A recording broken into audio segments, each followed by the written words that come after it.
Birazdan Doktor Mark Griffiths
published a paper in a very obscure journal simply called Technological Addictions.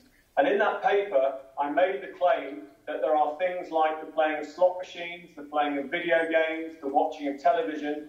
At that particular time, the internet was only just beginning to happen. But what I said in that paper is that these things, these technological addictions, do exist, and that I operationally define these non-chemical behavioural addictions as something that involves excessive human-machine interaction, and more importantly, they feature all the 6 components of addiction that I've just outlined. I also said in that paper is that these technological addictions, whether it was addictions to television, to video games, to slot machines, is that these activities, they usually contain what I call inducing and reinforcing features which may contribute to the promotion of addictive tendencies. And the word there that's really important is reinforcement. Okay, when I'm talking about people being reinforced for the behaviour that they do, but what I'm really talking about is rewards. People do not continuously engage in addictive behaviour unless they're being constantly rewarded for it. And of course, those rewards can be of many different kinds. They could be a physiological reward in terms of dopamine or serotonin being rushed through the body. It could be a psychological reward. It could be a social reward. It could be a monetary reward. But the thing about all of these technological addictions is that the rewards come thick and fast. And what we know is that when the event frequency of activities like that are very, very high, where the rewards come every few seconds or every few minutes, it's those types of activity that have a more of an association with problematic behaviour of that activity. So now that I've outlined how I conceptualise addiction and this notion of technological addictions, I briefly now just want to talk about some of the debates that have been happening in the literature in relation to internet addiction.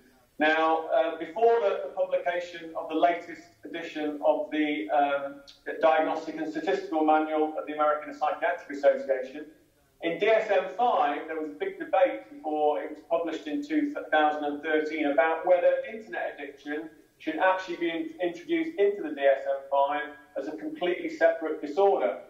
And also there'd been debate in the field between what people call generalised internet addiction and specific internet addictions. So in terms of being included in the DSM-5, to be, for instance, internet addiction disorder, then what you'd have to show that there was a condition that generalised to the internet use in and of itself.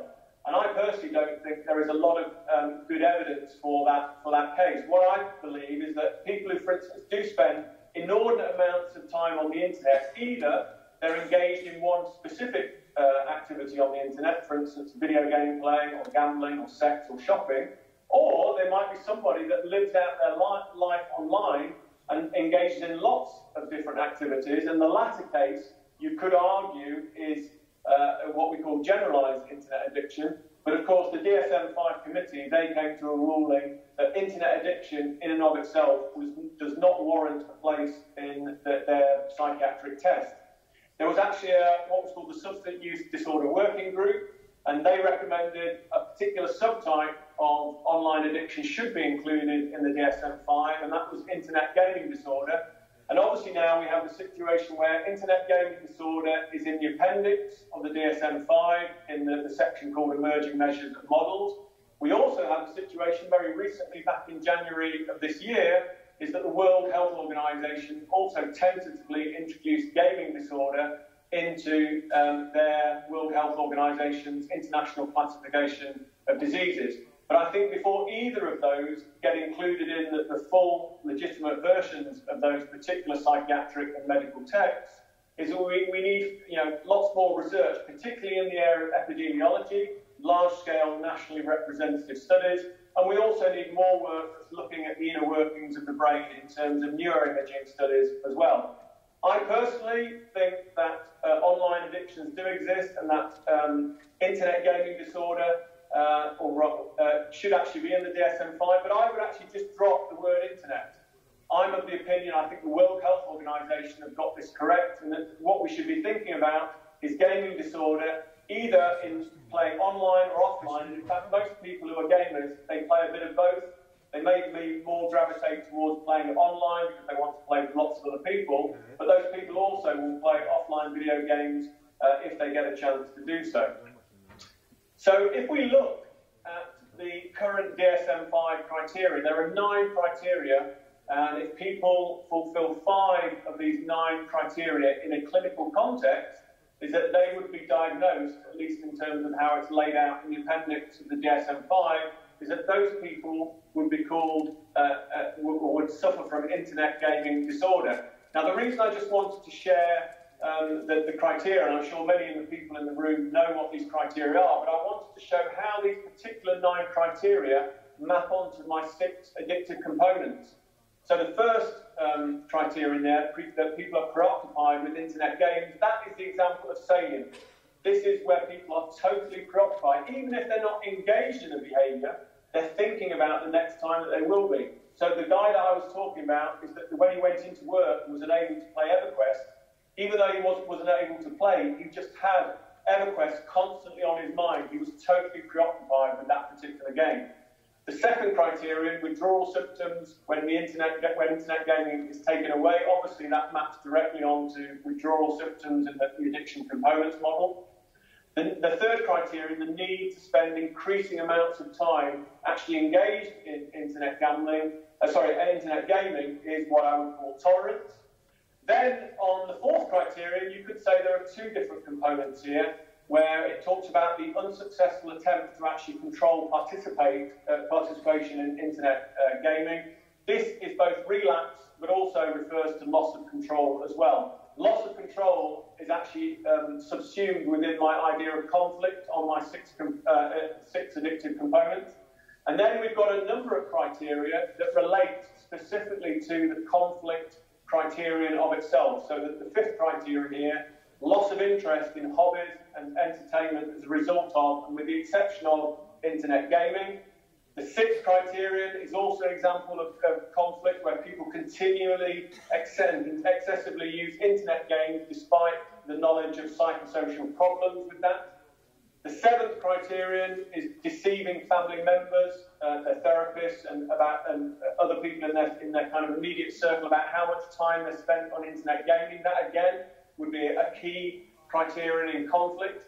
Then we get criterion 8 here, which relates to my criterion of mood modification, and this is the use of internet gaming to escape or relieve a negative mood state.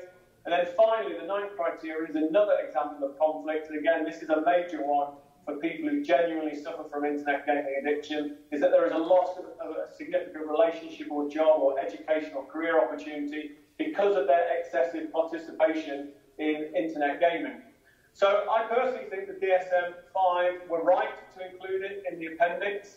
I agree with them that at the time, back in May 2013, when the DSM-5 was published, that the literature on video gaming was still in a quite sparse state. But I would actually argue now, in the 5 years since that DSM-5 has been published, is we've seen a lot more nationally representative epidemiological studies in relation to online gaming, and we've seen a real spate of neuroimaging studies. And I think all of these, both epidemiological and neuroimaging studies, are leading us to the conclusion is that for a very small minority of people, these people are genuinely addicted to online games in the same way that other people are addicted to things like alcohol or heroin, or either other behavioural addictions like gambling.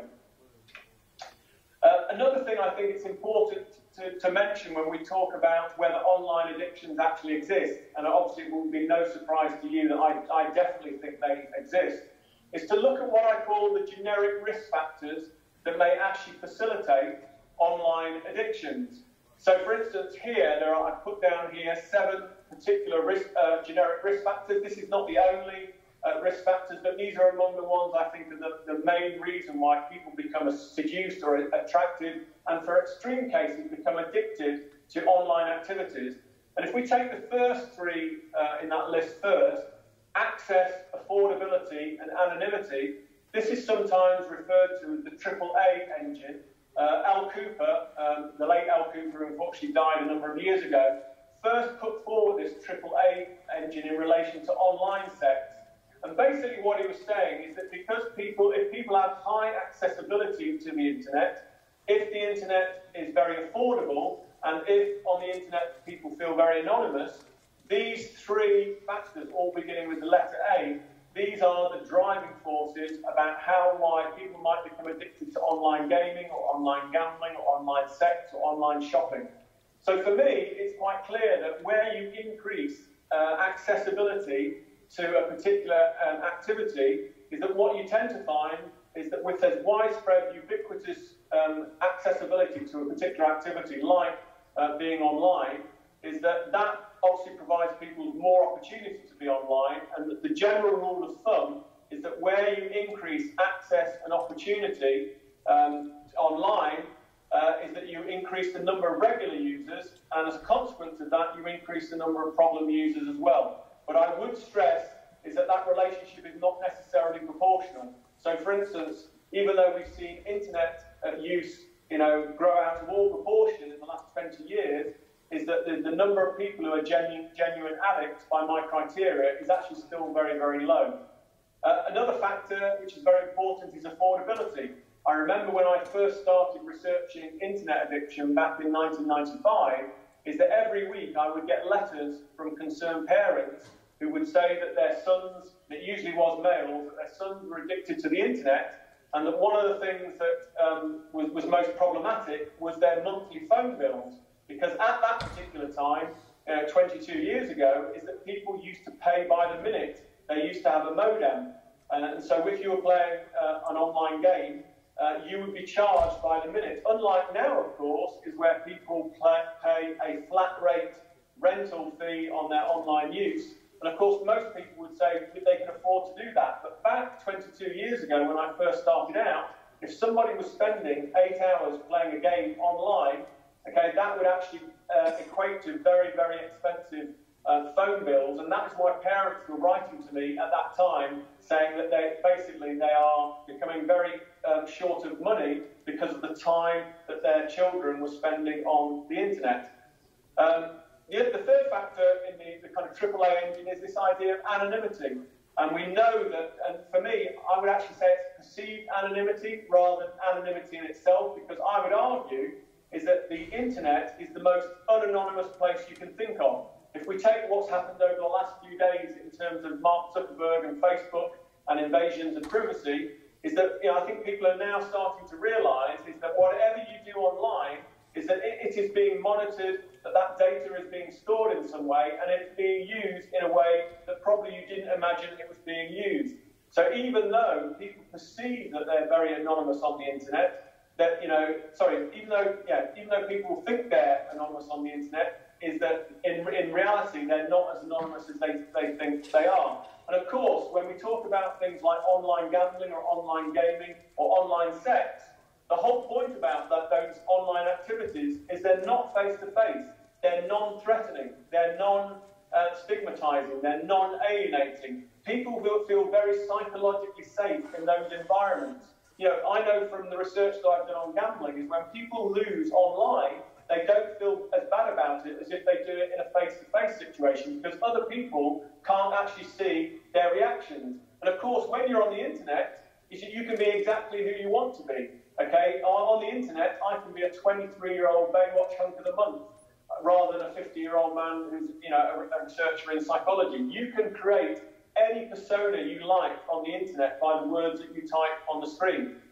Now, again, Kimberly Young, one of the kind of internet gurus in the area of internet addiction, she came out with another model in opposition to the AAA model, what she called the ACE model, the ACE model. And she said that it was anonymity, convenience, and escape were the three, if you like, leading risk factors in terms of people being seduced, attracted, and in the minority of cases, being addicted to online activities.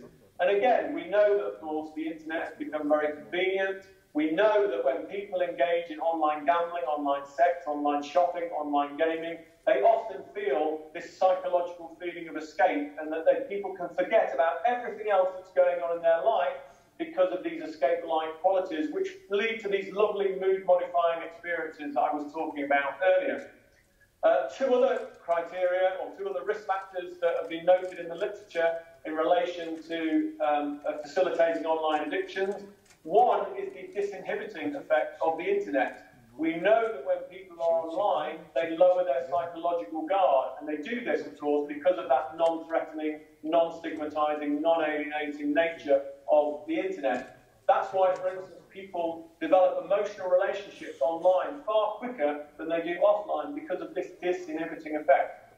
And then finally, we've got basically the social acceptability of the internet. One of the things that, when I remember writing my first papers on internet addiction back in the mid-1990s, when I talked about people who had met their now wife online, is that people looked at these cases and thought these people were bizarre.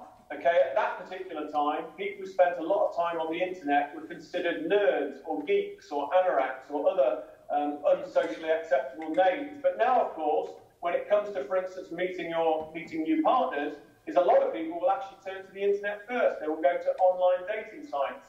It has now become very socially acceptable to spend a lot of your time online and, in fact, to do lots of your activities online. So anyway, so having outlined the kind of addiction components model and highlighted what I consider to be the generic risk factors that actually facilitate online addictions, I now briefly want to talk about both internet addiction, if you like, generalised internet addiction and the research that's been done on that, and then more specifically talk about online gaming addiction.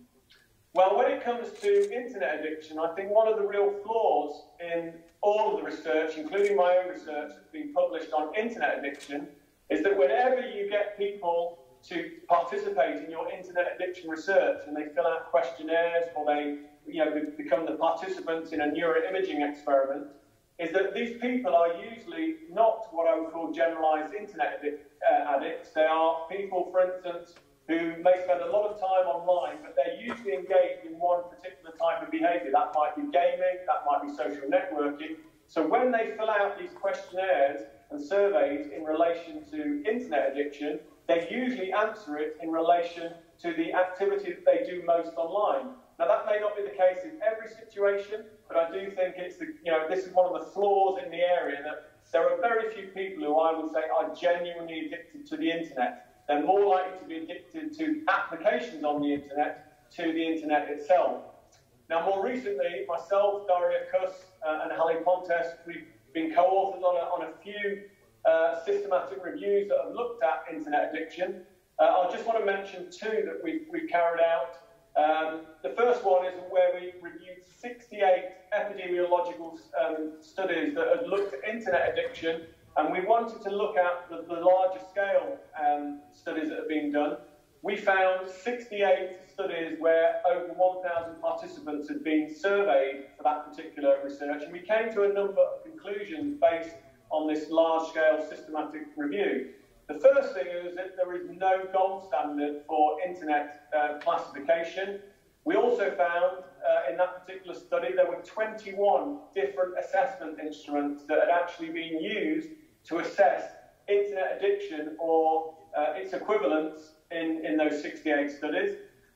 We also found is that in terms of the criteria used to assess internet addiction, traditionally they were either adopting and adapting the criteria for things like pathological gambling from the DSM-4, or they were using the criteria for psychoactive substance abuse and basically changing the words gambling or changing the words substance use for the word internet. And so really what we're saying here is that there is an assumption there. I've done it with some of my own instruments that I've developed, is that sometimes, even though we've adapted from other types of addiction, there may be idiosyncratic things that we're not picking up that are very specific to people who are addicted to particular applications online. One of the most striking things we found, in fact in nearly all the systematic literature reviews that we've done over the years, is a very wide difference in terms of prevalence rates of people who are alleged to have severe problematic internet use or internet addiction, defined by each and every researcher in terms of their operational criteria. So, for instance, in this large-scale systematic review of 68 studies, we found that the rates of problematic internet use range from 0.8% in Italy right up to nearly 27% in Hong Kong. We also found, again, if you look across those 68 studies, we found that so-called internet addicts, they were associated with a number of particular socio-demographic factors. So, for instance, being male was one of the risk factors for being addicted to the internet. Of course, now, when we look at things like social networking addiction, we're actually finding a lot more females appear to be addicted, depending on what criteria you use, addicted to things like social media compared to males, whereas males tend to be more addicted to things like online gaming and online sex. We also found that there are, commonalities in terms of psychosocial factors and comorbidity symptoms. So, for instance, things like having low self-control, being impulsive, being a sensation seeker. These were typical of some of the studies that we found. But, of course, some of these studies that we looked at, when people were filling out these questionnaires, they may have been really talking about their online addictions to things like gaming, sex and gambling, rather than the internet itself. We also found in that particular systematic literature review that there was a number of core symptoms that seemed to come through in all of those studies. So, for instance, compulsive use of the internet, the idea that being major negative detrimental outcomes and salience as a result of spending all your time online. And we also said that in terms of those studies, even though they use lots of different instruments, because of the commonalities there, we did think that, problematic internet use is probably best described as a syndrome, in the sense that there seem to be a number of core components that lots of people share, but there are different kind of things around the edges. There are different expressions of addictions in terms of the types of activity that people do on the internet.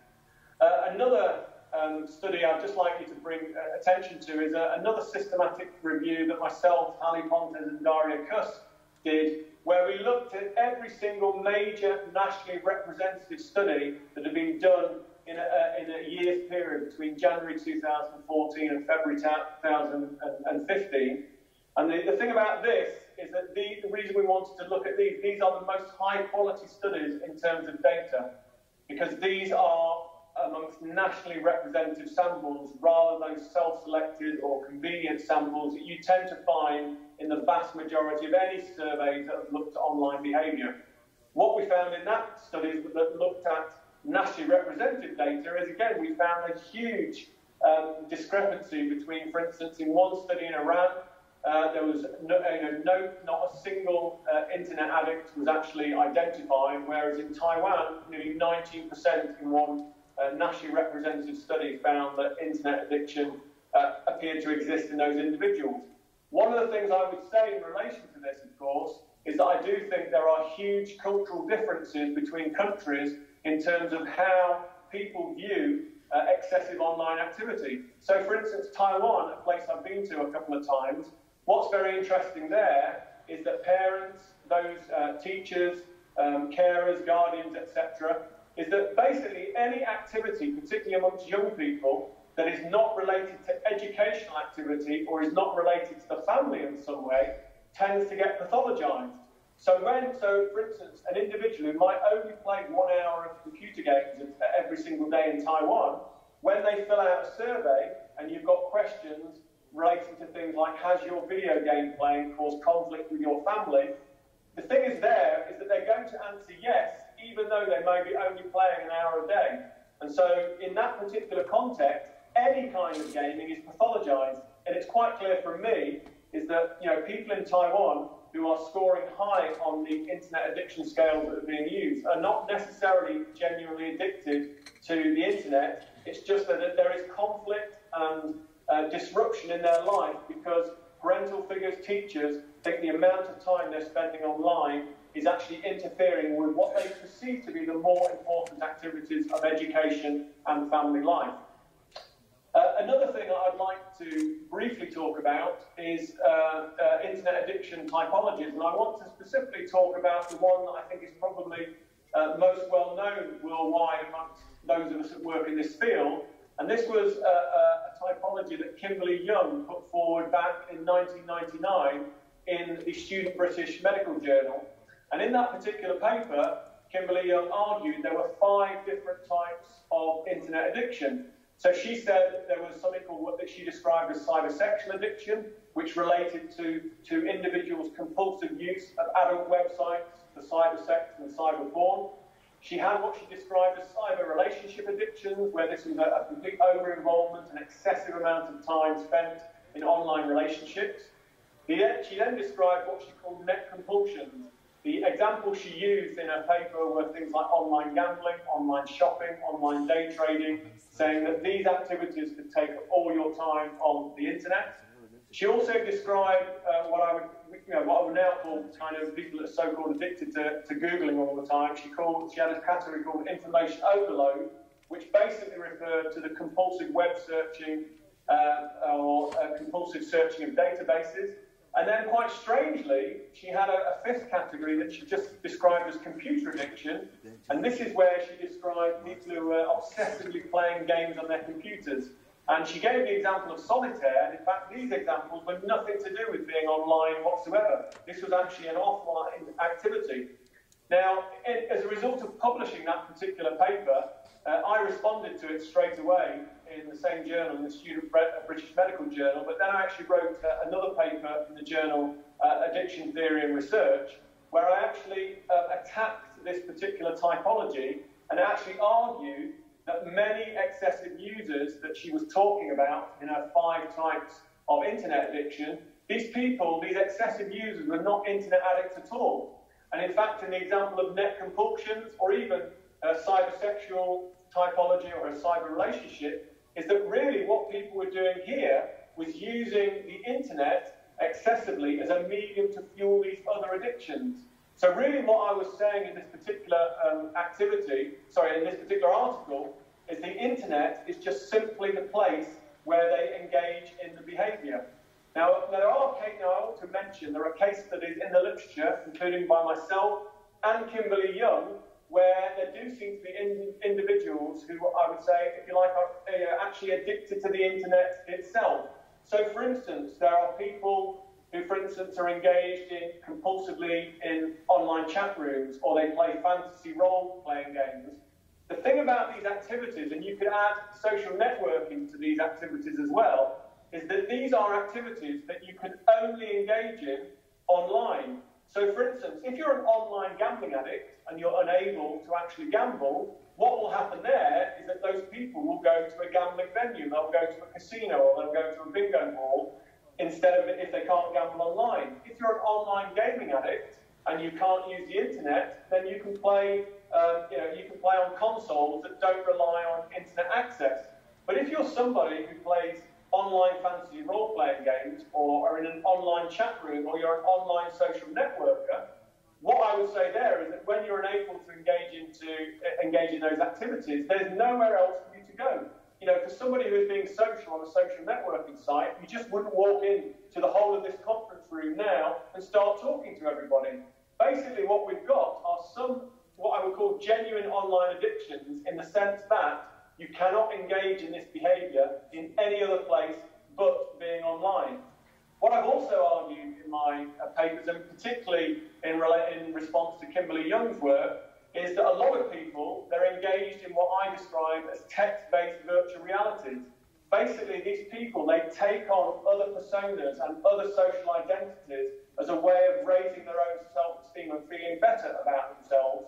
And what I've also argued from a psychological perspective is that the internet might actually provide what I've described as an alternative reality for that individual to get feelings such as psychological immersion or psychological anonymity as a way of escaping everything else in their life. Now, when it comes to online gaming addiction, again, myself, Daria Kuss and Ali Pontes, we've written paper after paper on various types of online gaming over the last, many, many years now. And again, we've carried out a number of systematic literature reviews in the area. There's certainly now well over 100 what I would call good quality empirical studies that relate to online gaming addiction. I think if you look at those systematic literature reviews and you look at that body of work as a whole, what you tend to find is that we know that the gaming addiction is on a continuum from obviously no gaming through to occasional gaming, through to regular gaming, through to at-risk gaming, through to problematic gaming, through to addictive and pathological gaming. It's certainly on a continuum, And of course, that's a real problem when we use screening instruments that are trying to assess something that happens along that continuum. We also know from the research that has been done on online gaming addiction, there certainly seems to be various antecedents in terms of the etiology of how people acquire, develop and maintain online gaming addiction. We know that there are various risk factors. We know that there are various protective factors that help in terms, or help or inhibit in terms of the development of an online gaming addiction. We know from the psychological literature that gaming addiction is associated with various personality traits. We know that neuroticism, in terms of the big 5 personality traits, neuroticism comes through again and again and again in almost every study that's looked at the big 5 in gaming addiction. Some of those studies say that people are more introverted. Some of those studies say that people are more extroverted. And again, I think one of the reasons for this is that there are many different types of online games. And of course, when we talk about online gaming, there are various different genres, whether that's a massively multiplayer online game, whether it's a massively online battle arena game, whether it's something that's more casual. The point about many of these online games is that they basically fulfill different needs in different people. So it shouldn't be surprising that when we find there are different personality traits associated with excessive and problematic online gaming. But other things like state trait anxiety, having low emotional intelligence, social inhibition, these are factors that have come up in a number of studies that have looked at online games. And of course, some studies only look at one particular genre. And in fact, the vast majority of research that's been carried out, particularly in relation to things like personality, have only looked at massively multiplayer online role-playing games, rather than some of the newer types of genre that have come to the fore, like League of Legends and those MOBA-type games more recently.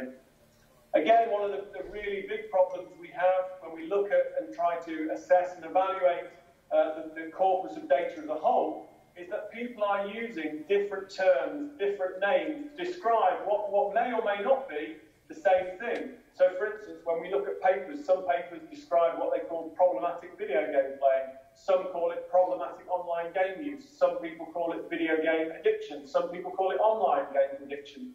The point here is that depending on your operational definition, although there's likely to be big crossover between all these different terminologies, it may be the case that some of those things are actually operationally defined as something very different from study to study.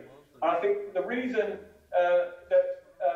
and one of the consequences of these different terminologies that are used is that we then get different prevalence rates of so-called online gaming addiction in various studies. So if we have a look in what I would call older adolescents and emerging adults, what we found in those studies is that between 8 to 12% of young people claim to be addicted or have problematic gameplay based on the particular screening instrument being used. And even in younger children, and when I'm talking about younger children, those below anywhere between 8 and 16, there have been prevalence rates reported being 2 and 5% of children and lower age teenagers. Now, one of the things I would say about this is that if there really was genuinely 2 to 5% of very young children and teenagers genuinely addicted to an online game, I would expect there to be a treatment addiction clinic for video games in every single major city, but this isn't the case. So I think a lot of the prevalence surveys that have looked at online gaming addiction, what they tend to assess is actually excessive playing, or they might be assessing habitual play rather than problematic play, and that the screening instruments that we have are still not sophisticated enough to really gauge whether people are genuinely addicted. But of course, even when we talk about epidemiological studies, when we use a particular screening instrument, no screening instrument can be used to actually diagnose people in those situations, because someone can only be diagnosed as an online gaming addict by a clinician or by a psychiatrist. No epidemiological study can ever really give a true approximation to how many people are addicted, because these people are not being clinically diagnosed in these types of studies. I think what's also worth mentioning is that when the DSM-5 was first published in May 2013, at that particular point, only one nationally representative study had ever been done, and this was done by Doug Gentile in 2009, And he basically said that, you know, approaching 9% of American youth aged between the age of 8 and 18 were addicted to video games. And again, my argument there would be, if there really was almost 1 in 10 American youth addicted to video games, I would expect to see an online gaming addiction treatment clinic in every major city in the US, but quite clearly that is not the case. So I think these figures are inflated. However, I think the good news since the publication of the DSM-5 is that we've now got quite a number of studies, and I've chosen some of the more recent ones here that have used nationally representative samples. So we've got studies that have been done in Germany, in Holland, in Hungary, in Norway, in Slovenia, and another study that looked at 7 different countries. And what we tend to find there is a small but significant minority between about 1.2%, anything up to about 5% of young people, usually young people, who appear to be either have problematic online gaming play or they are addicted, depending on which particular screening instrument we use. And when it comes to screening instruments, I think that's another interesting thing. You will have heard me say earlier in the talk that when we did a systematic review of internet addiction, we found that there were 21 different screening instruments that had been used to assess internet addiction. When we it was a study that we published 5 years ago. At that particular point, we looked at 63 quantitative studies that comprised nearly 60,000 participants across those 63 studies. But the interesting thing was, at that time, there were 18 different screening instruments for video game addiction. And what we also, is fair to say now, is that there is another 5 screening instruments that I know of that have been developed since 2013. So we have now got, approaching 25 different screens that assess video game addiction or problematic gaming addiction in some way, shape or form. Now, when we did this review, and I think it's one of the best studies I've ever been involved in, this comprehensive review that we did very much outlined what we consider to be the strengths and weaknesses of all those 18 different screening instruments. The main strengths that we said in relation to these screening instruments were, if you like, the shortness, the restricted number of questions, i.e. the brevity and the ease of scoring on those particular instruments. Most of the instruments that we surveyed did have excellent psychometric properties in terms of things like convergent validity or internal consistency. But we did say that we need more robust data, because more robust data will actually help us nuance these screening instruments and help us in terms of standardising norms across particular populations. And when it comes to gaming, probably we're talking about adolescent and emerging adult populations above everything else. Even though we found lots and lots of good things about these instruments that we found in the literature, there were actually a number of major weaknesses. So, for instance, what we also tried to do is we looked at what core addiction indicators were in most of those screens, and what we found, there was total inconsistency across the 18 screens that we found. We found that there was hardly any mention to any kind of temporal, any time dimension in terms of the symptoms in relation to those particular screening instruments. DSM-5, for instance, it says that people should have had these symptoms for a year. Well, I personally think that people can become addicted to games quite quickly, and I certainly would actually, lower that rate, that time dimension to as little as 3 months in some particular cases. We also found another weakness was the inconsistency in terms of the cut-off scores in relation to those people who are clinically diagnosed as having video game addiction or problematic gaming use. We also found that a lot of the instruments had poor or very inadequate interrelated reliability and predictability. And we also argued that for some of these screens, there was untested and inconsistent dimensionality in terms of the psychometric properties of those particular screening instruments. Again, in terms of what is going to convince, if you like, the psychiatric community and the medical community that things like internet addiction and online gaming addiction are genuinely real disorders, is probably, in the end, going to come down to basically the kind of biology and neurobiology of online addiction. So, for instance, there have been, we've done a number of systematic reviews. In fact, we had one accepted yesterday in the journal Frontiers in Psychiatry. But what's interesting from the systematic reviews that we've carried out on the neurobiological substrates at online access, I just want to quote from one of the papers here, and we said that these studies, they provide compelling evidence for the similarities between different types of addictions, notably substance-related addictions and both internet and gaming addiction on a variety of levels. So on the level of neural circuitry, internet and gaming addiction leads to neuroadaptation and structural changes that occur as a consequence of prolonged increased activity in brain areas associated with addiction. And on a behavioural level, internet and gaming addicts appear to be constricted with regards to their cognitive functioning in various domains. So having gone through all that literature, my conclusions are, my question obviously was, do online addictions exist? Well, based on my reading of the literature and based on my criteria for what an addictive behaviour actually is, I would argue that internet addictions certainly exist, but obviously they depend upon the addiction criteria used in the first place. The second thing I would point out is that obviously there is a context to online addictions. And although we know that the time spent engaged on the internet, on either particular applications or the internet in and of itself, is that, you know, that excessive use can actually be non-problematic. So particularly in my area of online gaming addiction and online gaming addiction excess, I've come across many, many gamers who play excessively and they have little or no negative consequences of that behaviour. I also think from my reading of the literature, there is a kind of developmental aspect here, and also is that the medium of the internet may actually be more harmful to certain types of target groups. So, for instance, those that are, you know, children, teenagers, emerging adults, you know, people's, you know, cognitively and in their brains, people are still developing, and therefore, in terms of these online potentially risky activities that people carry out online, is that the medium of the internet may be more harmful for those susceptible individuals. We also know, in terms of my conclusions, is that most research suggests that internet addictions are specific. So we're really, when I talk about internet addiction, for me that's an umbrella term, that what we should really be talking about is, you know, internet gambling addiction, internet gaming addiction, internet shopping addiction, internet sex addiction, rather than probably talking about internet addiction in its most general sense.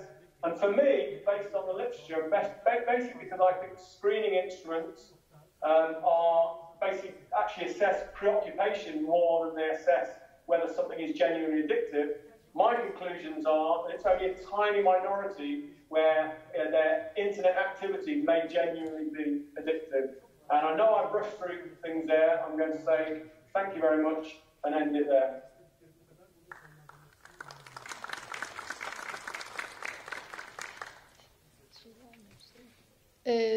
Sayın Mark Griffiths'e teşekkür ediyoruz. Sanırım bizi duyamıyor ama arkadaşlarımız yazacaklar kendisine. Değil mi? Sunumu tamamlayalım isterseniz. Yoksa bağlantı mı?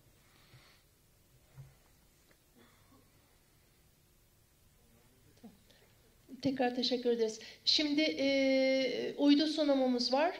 Netmarble firmasından Ezgi Temir bize bir sunum yapacak. Buyurun efendim.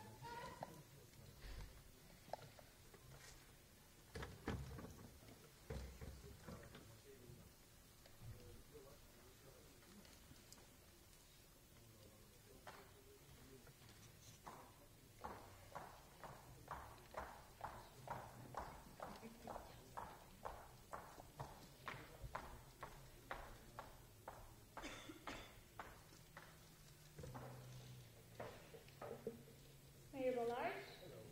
Sesim geliyor umarım. Evet, bu tarafta çok uzak kaldım sizlere ama ben Ezgi, Netmarble'dayım. Aslında okay. Daha önce denk gelmemiş, karşılaşmamış olanlar için kısaca bir Netmarble'dan bahsetmek isterim. Netmarble sektörün önde gelen oyun firmalarından birisi. Kore'de kurulmuş, yaklaşık 15 yıllık bir geçmişi olan bir dijital oyun firması. Ve hızla bu görselde görebileceğiniz gibi basamağı tırmanan, gittikçe kullanıcı ve sektörde yer edinen bir dijital oyun firmasıyız. Biz de burada Netmarble Turkey olarak hem yayın hem de pazarlama aktivitelerini sürdürüyoruz. Ve bu yıl hem Türkiye'de ilk kez gerçekleşen hem de eğitim gibi aslında hepimizin üzerinde durması gereken çok büyük bir ehemmiyeti olan konuya hem destek sponsorluğu yaptık hem de bütün operasyonel, ince işlerini bizzat kendimiz üstlenerek böyle bir projeye destek olmuş olduk. Bu projenin ismi Kod Ödülleri. Kod ödülleri nedir? Kod ödülleri bizim öncelikli olarak pozitif bilimleri düşünerek, matematik ve fen bilimleri alanında dijital eğitim oyunu yapan insanları çağırdığımız, bu insanlarla, sektörle, üreticilerle, öğrencilerle, eğitimcilerle bir araya gelerek bu konuda teknolojinin gerektirdiği ve günümüzde arz ettiği gibi neler sunabiliriz ve nasıl bir katma değer yaratabiliriz amacıyla düzenlediğimiz bir sosyal sorumluluk projesi. Fakat günümüzde sosyal sorumluluk projeleri şirketler için yalnızca marketing, pazarlama bütçelerinden ayırdıkları bir kısım olarak maalesef yer alıyor. Kod ödülleri bizim kesinlikle bu yaklaşımda bulunmayarak adeta en ince detayından tutun da proje dizaynına ve sonuçlarına kadar tek tek analiz edip uyguladığımız bir proje oldu. Ve en güzeli de bu projenin sonunda gönül rahatlığıyla önümüzdeki yıllarda da artık kuşkusuz ve kendimizden emin bir şekilde yola devam edebileceğimizi görmek oldu. Netmarble olarak biz projenin hangi kısmında yer aldık kısaca bir bahsetmek istedim.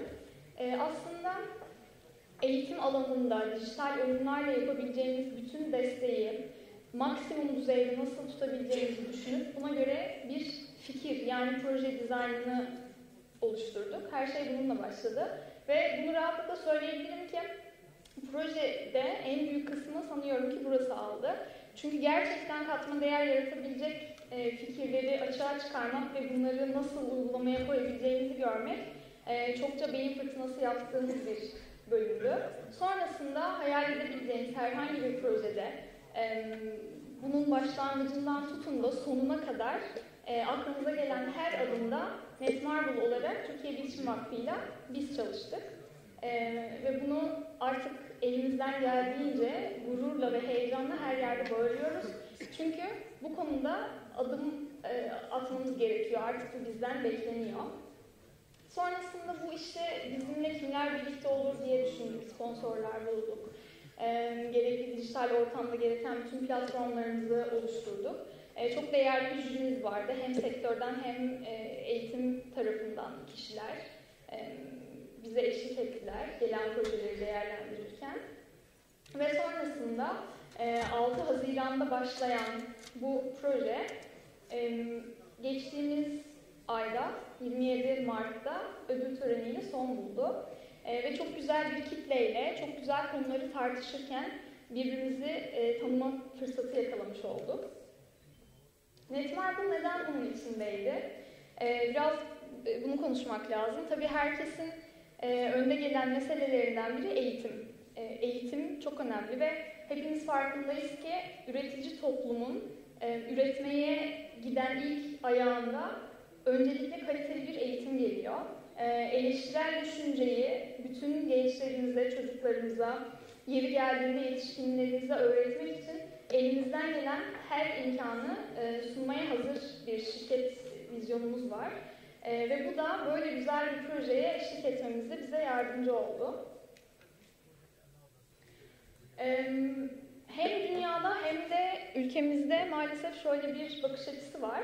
Oyun ve eğitim asla yan yana gelmediği gibi bir de karşı karşıya duran çok farklı iki sektör gibi algılanıyor.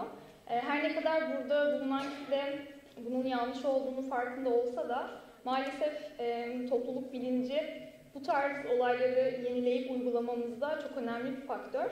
Dolayısıyla bu algıyı değiştirmenin ne kadar zor olduğunu ve aslında çok zor bir sürecin bizi beklediğini projenin başından beri biliyorduk. Fakat buradaki amacımız tabii ki çocukları bu projenin ana hedef kitlesinin aileleriyle, bu projeye gerek maddi gerek manevi destek olacak bütün özel sektöre, eğitim sektörüne, kamuya, devlete mümkün olduğunca bu eğitimin gerekli ve artık zamanı olduğunu duyurmak için elimizden geleni yaptık. Eğer bazı sayılar vermek gerekirse 2017 sonunda dünyada eğitim oyunları sektörüne 3,2 milyar dolarlık bir pazar payı biçildi.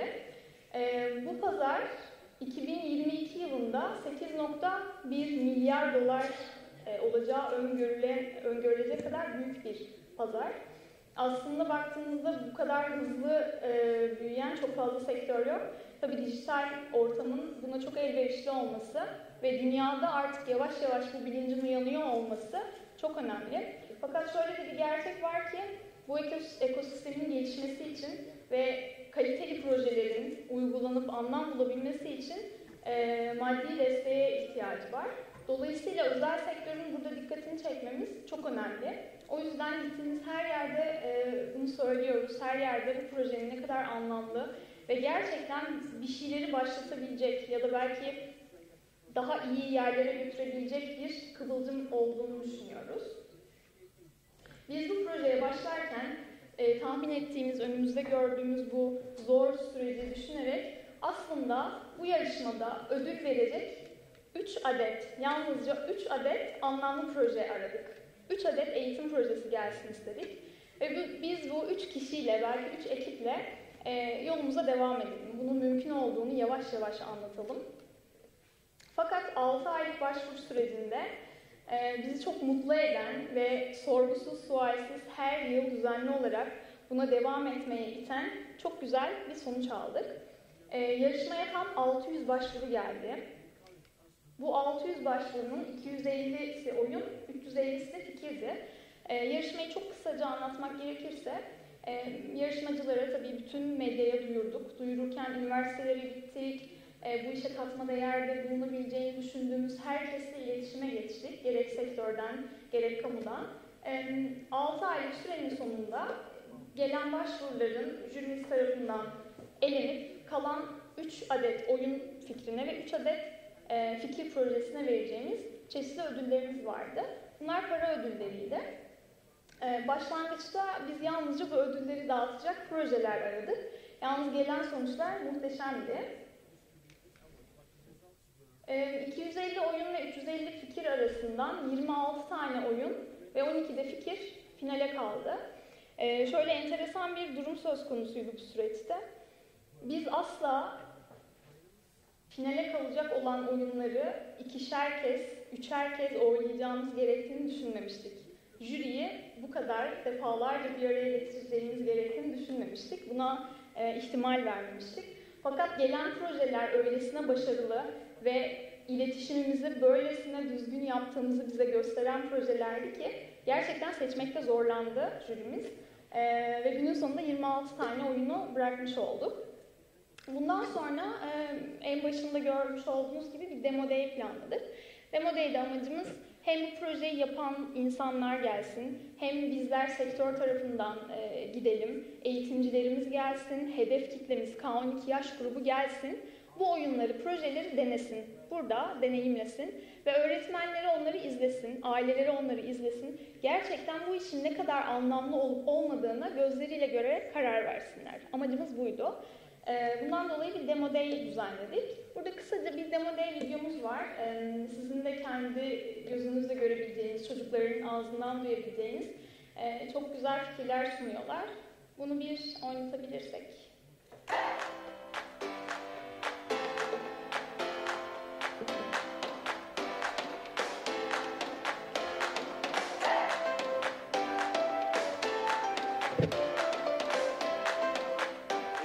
Çoğu çocuk doğduğundan beri oyun yapıyorlar. Bence buradaki oyunlar ve bunun gibi oyunlar öğrenmelerine katkı sağlıyor.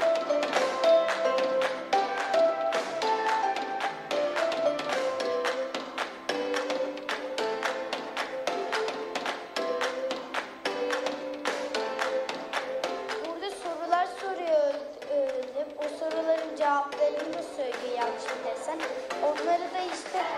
onları öğrenebiliyorsun.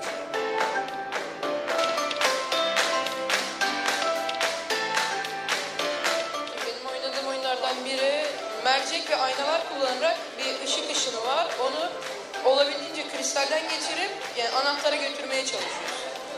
Onu yaptığında bölümü geçiyorsun, daha zor bir bölüm geliyor.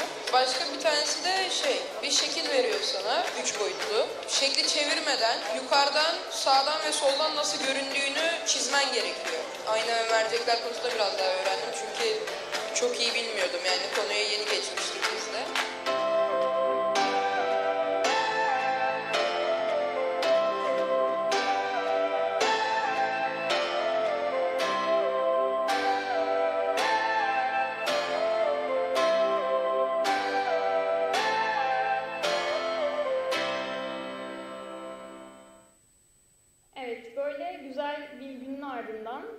Tabii projelerimizi de bence merak etmişsinizdir. Gelen 26 adet proje. Burada kısa en iyi videolarını görebilirsiniz. Hangi oyun neyi amaçlıyor? En azından bir fikir verebiliyor. Ben bu sırada kazananlardan bahsedeyim. Birazdan göreceğiniz Survivor, Obsidian ve Isaac'i Anlamak isimli 3 oyun bizim kazananımız oldu. Aslında bu projenin değerini fark edip başvuran herkes tabii ki kazanan. Fakat başlangıç olarak ödül alan, para ödülünü kazanan demek belki daha doğru olur. Burada iletişim sürecinde yaşadığımız zorlukları aslında nasıl atlattığımızı da anlatmak isterim. Çok yoğun ve çok detaylı bir iletişim süresi geçirdik. Bütün başvuru esnasında 6 aylık bir süreydi bu. İlk önce tabii ki anlamsız diyebileceğimiz, belki bizi biraz da olsa ümitsizliğe düşürebilecek projelerle karşılaştık. Fakat zaten konsept yeni bir konsept olduğu için ve insanların kafasında bu iki konu asla oluşmadığı için bütün gelen başvuruları, başvuru sahiplerini tek aradık, mail attık, telefonda konuştuk. Aklımıza gelebilen her türlü iletişim yöntemiyle bu işin peşini bırakmadık ve insanlara derdimizi anlattık. İnsanlara matematiği, feni aslında günümüzde teknolojinin bize sunmuş olduğu bu yoğun fırsatlarla nasıl daha kolay ele alabileceğimizi ve nasıl bu konuda katma değer yaratabileceğimizi anlattık. Ve işin en güzel kısmı insanlar bizi anladı. Bunun mümkün olabileceğini, bizlere bu konuda destek ve yardımcı olabileceklerini en başta onlar gösterdi. Dolayısıyla bize ikinci kez düşünmeye gerek bile kalmadan bu projeyi her gün tekrarlayacak bir bakış açısı getirdiler. O yüzden başta düşündüğümüz bir zorluk, acaba olur mu, olmaz mı, istediğimiz çıktıyı alabilir miyiz, istediğimiz yerlere gidebilir miyiz cevabını en güzel yine tüm başvuranlar projeleriyle verdi. Biz ilkini düzenlediğimiz kod ödülleri projesinde matematik ve fen bilimleri üzerine yoğunlaştık. Çünkü üretimin ve aslında anlam yaratabilecek bütün konunun yaygınlaşması için analitik düşünmenin gerekli olduğunu zaten hepiniz biliyorsunuz. Bununla başlayalım istedik. Fakat eğitim elbette tek yönlü değil. İlerleyen dönemde bu yıl ve önümüzdeki yıllar sürdürecek olduğumuz projede başka konular ve alanlar da işin içine girecektir.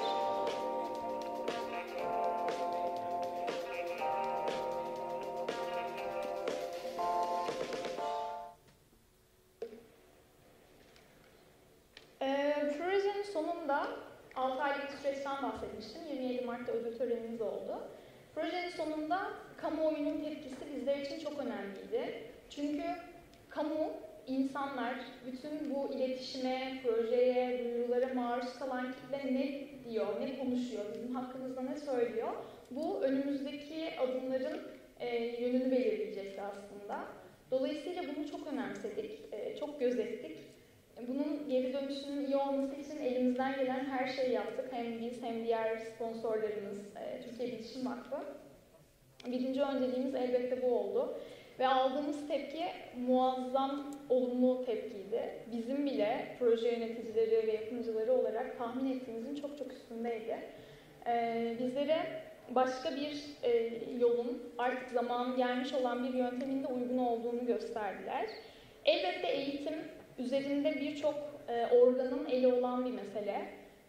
Regülasyonlar, sorumluluklar, devlet, kurallar, kanunlar bir gecede ya da yalnız bir sosyal sorumluluk projesiyle tabii ki değişmesini beklemiyoruz. Fakat bu bir başlangıç. Bu her şey değil. Oyun eğitimde her şeydir. Eğitim yalnızca oyunla olur demiyoruz. Fakat büyük bir kısmını kolaylaştırıyor. Bize sunulan bu fırsatı da değerlendirmek hem şirket olarak olumlu ve uygun gördüğümüz bir bakış açısı, hem de böyle bir konuyu desteklemek, sosyal sorumluluk olarak bunu almak bize açıkçası gurur ve heyecan verdi. Benim söyleyeceklerim bu kadar.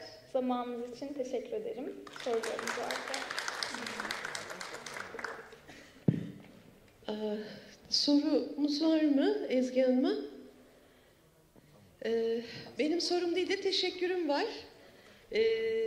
Bizim bu kongreyi düzenleyebilmek için ihtiyacımız olan maddi kaynağın bir kısmını da Netmarble karşıladı. Üstelik de bizi hiç üzmeden karşıladılar. Onun için çok teşekkür ediyoruz. Her zaman. Ayrıca tabii gençleri destekliyor olmanız çok güzel ama bizleri de destekleyin. Yani biz de genciz. Evet. Böyle yaş yok zaten. Yaş sınırı yoksa bütün bu yarışmaları falan da hani ne kadar olabilirse takip etmek isteriz tabii ki. Elbette. Benim de sizden bu konuda bir ricam olacak açıkçası. Bahsettiğim gibi bu yıl da devam edecek. Bu yıl ve her yıl devam edecek bu. Siz eğitim tarafında olan daha çok ve bu projeye olumlu etki sağlayacağını düşündüğünüz fikirlerinizi, yorumlarınızı, projeyle ilgili geçmişe dönük fikirlerinizi de paylaşırsanız her zaman için olumlu değerlendirilecektir bunlar. Bu Türkiye'de ilk kez yapılmış olan bir projeydi. Fakat daha da iyileştirmek her proje için olduğu gibi bu proje için de geçerli. O yüzden bana ulaşın, mutlaka haberleşelim ve daha iyi bir yere taşıyalım. Bizim nihai amacımız bu. Çok teşekkür ediyorum. Şimdi bugün bu kongrenin sonu artık. Kongre bitiyor ama dijital oyunlar aslında bugünün çocuklarına ve yarının erişimlerine emanet.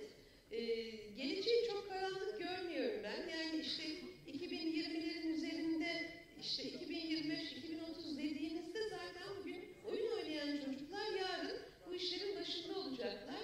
Dolayısıyla biz bugünden ne kadar onları besleyecek güzel ortamlar oluşturabilirsek yarın daha parlak olacak diye düşünüyorum. Evet. Çok teşekkürler. Ben teşekkür ederim.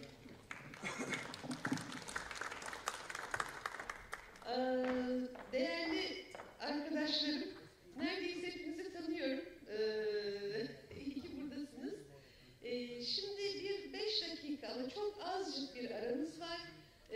Aradan sonra